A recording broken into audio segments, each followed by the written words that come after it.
Facebook এবং মেসেঞ্জারের একটি settings of করে সারাদিন আপনি ফেসবুক চালালেও কেউ বুঝতেই পারবে না আপনি অনলাইনে আছেন। সো ভিউয়ার্স, কিভাবে ফেসবুক এবং মেসেঞ্জারের অ্যাক্টিভ স্ট্যাটাস অফ করবেন চলুন দেখে নিই। সো ভিউয়ার্স, আপনার ফেসবুক আইডিতে আসার পর উপরের দিকে আপনি দেখতে পাচ্ছেন 3 বার মেনু। আপনি জাস্ট এই অপশনে ক্লিক করবেন। দেন নিচের দিকে আপনি এখানে অপশন দেখতে পাচ্ছেন সেটিংস অ্যান্ড প্রাইভেসি। জাস্ট আপনি এই অপশনে আপনি ক্লিক করবেন। দেন এখান থেকে সেটিংস, এই সেটিংস অপশন সিলেক্ট করবেন। দেন নেক্সট স্টেপ উপরের দিকে সার্চ সেটিংস। সো আপনি এখান থেকে এই সার্চ অপশনে ক্লিক করে আপনি জাস্ট এখানে অ্যাক্টিভ স্ট্যাটাস লিখে সার্চ দিলে আপনার এই অ্যাক্টিভ স্ট্যাটাস চলে আসবে। আপনি সরাসরি অ্যাক্টিভ স্ট্যাটাস অপশনে ক্লিক করলে আপনার এই অ্যাক্টিভ স্ট্যাটাসটি আপনি দেখতে পারবেন। সো আপনি যদি সার্চ করতে না চান তখন আপনি ব্যাকে চলে আসবেন। আমি ব্যাকে চলে আসবো। দেন এই সেটিংস অ্যান্ড প্রাইভেসি অপশনে আসার পর আপনি নিচের দিকে চলে আসবেন।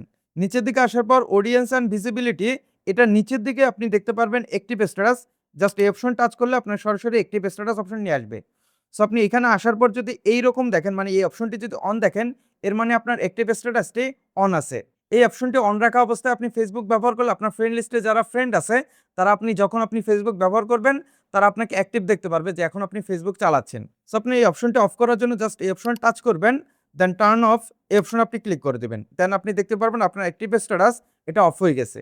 এখন থেকে আপনার এই ফেসবুক যখন আপনি ব্যবহার করবেন তখন আপনার ফ্রেন্ড লিস্টে যারা ফ্রেন্ড আছে তারা আপনাকে অ্যাক্টিভ দেখতে পারবে না যে আপনি এখন ফেসবুক চালাচ্ছেন নাকি আপনি অফলাইন আছে, এটা তারা বুঝতে পারবে না। তাদের ওখানে আপনাকে অ্যাক্টিভ দেখাবে না।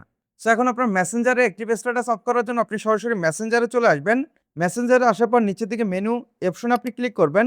দেন এখান থেকে উপরের দিকে সেটিংস, এই অপশনে আপনি ক্লিক করে দিবেন। দেন নিচের দিকে আপনি দেখতে পাচ্ছেন এখানে অ্যাক্টিভ স্ট্যাটাস এটা কিন্তু অন আছে। সো আপনি অ্যাক্টিভ স্ট্যাটাস এই অপশনে ক্লিক করবেন। দেন এটাকেও আপনি সেম ভাবে অফ করে দিবেন। দেন আপনার এখানে একটি পপআপ চলে আসবে। এখানে আপনি টাইমার সেট করে দিতে পারবেন যে কতক্ষণ পর্যন্ত আপনার এই অ্যাক্টিভ স্ট্যাটাসটি অফ থাকবে। আপনি চাইলে ১ ঘন্টা এবং ৮ ঘন্টা, অথবা আপনি কাস্টম অপশনে ক্লিক করে আপনি কাস্টম ভাবে টাইমও সেট করে দিতে পারেন যে কতক্ষণের জন্য আপনার এই মেসেঞ্জারের অ্যাক্টিভ স্ট্যাটাসটি আপনি অফ করে রাখতে চাচ্ছেন। আপনি মেসেঞ্জার ঠিকই ব্যবহার করবেন বাট তাদের ওখানে অ্যাক্টিভ দেখাবে না। যত সময়ের জন্য এটা আপনি চাইলে কাস্টমভাবে সেট করতে পারেন।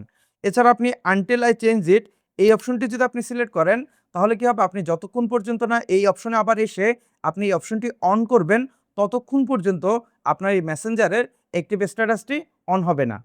সো আমি এখানে আনটিল আই চেঞ্জ ইট এটাই রাখবো। তারপরে নিচে পজ অপশনে ক্লিক করব। দেন এটা আপনি দেখতে পারবেন অফ হয়ে যাবে। এখন আমি যখন এই অপশনটি আবার অন করব তখনই আমার এই মেসেঞ্জারে আমাকে অ্যাক্টিভ দেখাবে। এবং আরেকটি বিষয়, আপনারা যারা অনেকদিন পর আপনার এই অ্যাক্টিভ স্ট্যাটাসটি আপনি অফ করবেন তাদের কিন্তু সাথে সাথেই আপনার এই অ্যাক্টিভ স্ট্যাটাসটি অফ হয়ে যাবে না। এই অপশনগুলো আপনি সাথে সাথে অফ করে দিবেন। বাট অন্য আইডি দিয়ে যখন আপনি চেক করতে যাবেন যে আমাকে অ্যাক্টিভ দেখাচ্ছে নাকি দেখাচ্ছে না, তো তাদের ক্ষেত্রে আপনার এই অপশনটি অফ করার সাথে সাথেই হবে না। এক্ষেত্রে আপনার কিছুক্ষণ সময় দিতে হবে। সো আপনি যদি এই অপশনগুলো অফ করার পরে আপনি অন্য আইডি দিয়ে চেক করেন সাথে সাথে, তখন যদি আপনাকে অ্যাক্টিভ দেখায়, সো এক্ষেত্রে আপনার চিন্তার কোনো কারণ নেই। কিছুক্ষণ পরে আপনার এই আইডির অ্যাক্টিভ স্ট্যাটাস অফ হয়ে যাবে। সো সম্পূর্ণ ভিডিও জুড়ে আমি সজীব ছিলাম আপনাদের সাথে। দেখা হচ্ছে পরবর্তী নতুন অন্য কোনো এক ভিডিওতে। ভালো থাকবেন, সুস্থ থাকবেন। আল্লাহ হাফেজ।